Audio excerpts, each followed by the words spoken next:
Finally, there are the Pro settings concerning panoramas, the 3D world, and animation.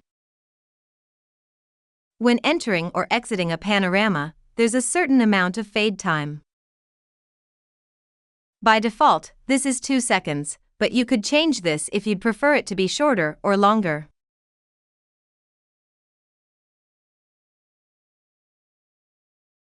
If you would want the street view quality to be low if you want faster loading times, for example, you can also specify that, but higher quality will, of course, give the best results.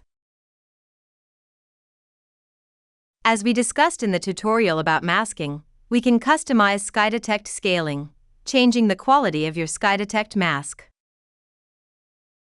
Setting your preferred masking mode will change what masking option will be active by default when masking panoramas.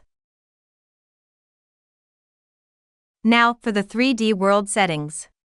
It's possible to change tile caching. Changing this parameter will increase or decrease the amount of terrain the world can load and keep loaded.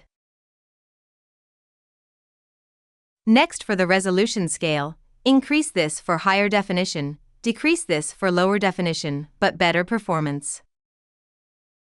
Please note that while resolution scale improves image quality, it's very demanding on your system and may impact performance, because a resolution scale of 2 effectively doubles your screen resolution. Therefore, setting the resolution scale higher than 2 is strongly discouraged, and we recommend using it only if your screen resolution is lower than 2560 by 1440.